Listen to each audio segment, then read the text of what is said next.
This is oxygen not included. A base building survival game where you need to produce oxygen. My goal for this video is to escape my asteroid by building a spaceship, but first I need to pick a world, so I chose the one with the lowest survival chance, loaded in, and immediately began to dig out resources. I realized that I would need to research new technologies if I wanted to survive, so I set up a human hamster wheel and a research station. This is the research tree. It shows me everything I can learn. Smart battery sends a green signal or a red signal based on the configuration of the logic activation parameters. Yeah, I have no idea why I just read. Ooh, I can make a sauna. The game told me I had insufficient oxygen generation. That would make sense, so I haven't done anything to make oxygen so far. The game recommended making an oxygen diffuser. Converts algae into oxygen. One problem, there is no algae. So I started researching a machine to convert water into oxygen and hydrogen. I'm running out of food, but breathing is more important, so I built a second research station to unlock things faster. I am now beginning construction on my oxygen production system. This hamster wheel powers this electrolyzer and this pump. The pump brings water to the electrolyzer, which converts it into oxygen and hydrogen. I dug this cove for the hydrogen gas to rise into it.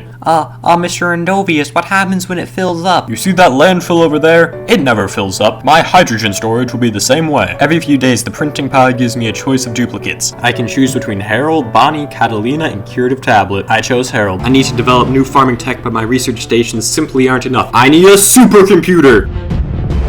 Huh? Colony lacks skill? See, as your duplicates do different tasks, they unlock skill points which I can allocate to specific skills. Unfortunately, the more skillful your duplicates are, the higher standard of life they need before they get stressed out. That's not something I need to worry about for at least a little while, though. I found a strange email in my printing pod. Something about a biochemical disaster. And it didn't sound too important, so I ignored it and began working on a bedroom. Hydrogen storage is filling up, and I'm sure someone else will fix it very, very soon. I got a new blueprint. This time I can choose between Quinn, Gothman, Ari, and Dirt. I chose Dirt. On cycle 7, I expanded the hydrogen storage, permanently fixing the problem. Just in case that doesn't work, I started researching a hydrogen generator to turn the hydrogen into electricity. The next couple of cycles, I was setting up a farm despite having 30,000 calories of food. Plants do take time to grow. On cycle 9, I was given the choice between acorn or labor. I chose labor. By cycle 11, the research was done and the hydrogen generator was under construction. Here's how the entire system works. This pump takes water in and runs it through these electrolyzers, which turn it into oxygen and hydrogen. The hydrogen rises to this gas pump and the green thing filters out the hydrogen. The hydrogen goes to this generator, which powers my entire colony, and the oxygen goes to other places in my base. But none of that matters if my duplicates are still using outhouses, so I am constructing a bathroom. It's just as complicated as the hydrogen machine, so I don't really want to go into it. All you need to know is that clean water goes in bathroom, dirty water come out. Dirty water come into this thing, clean water come out. Fast forward to cycle 21 and this is what I've done. I learned my toilets make more water than they use, so the extra water is going towards oxygen generation. I've researched smart batteries and automation because it seemed cool. Now there's a fireman pole in my base so my duplicates can go down faster, and I built a metal refinery factory because smart batteries need refined metal.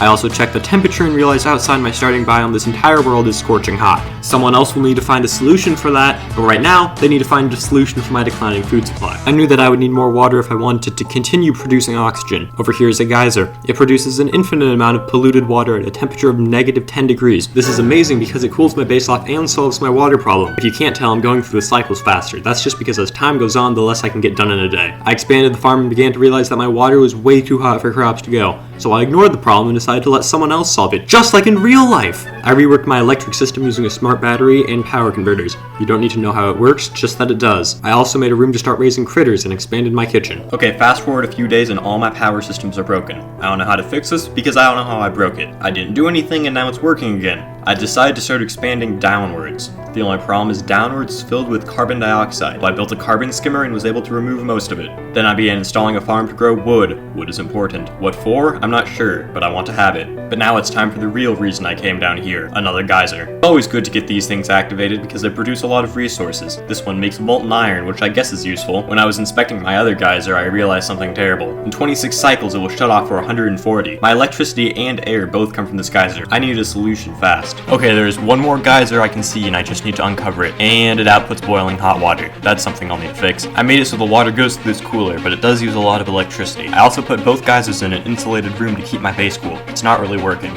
Someone else will fix it. Then I realized my base was heating up because the heat outside my base was getting in. So behold, the great insulating wall of Endovius. If I had known heat from the outside world would enter my starting biome, I would have built this as soon as I could. With the last of my cold water, I cycled it around my base to cool it off, which worked really well. Now I just need to survive for 60 cycles and I should be good. good. In the days leading up to cycle 100, I spent most of my time tidying up my base. A lot of stuff is sitting on the floor instead of in storage. I messed around with the conveyor belt, but eventually decided it just wasn't worth it, so I did it by hand. I also created some artwork and the Great Watermelon Room! And just like that, it was cycle 100 and a party was thrown in the corner of my screen. I know I said I would escape my asteroid, but all that won't fit into one video. Anyways, don't forget to psych! I'm not ending this video until my base is actually semi-self-sufficient. So it wasn't long before I left my base to explore for new resources. I started by expanding my base south and immediately began to dig out east. Soon I found a new biome that wasn't on fire. Before this, I thought the entire world was made out of desert aside from my base. But that's not why I came here. I came here because there's dirt. And in dirt, there's a chance to find a hatch. Hatches are animals which I can farm for food. I already have a few in my ranch, but I plan to get many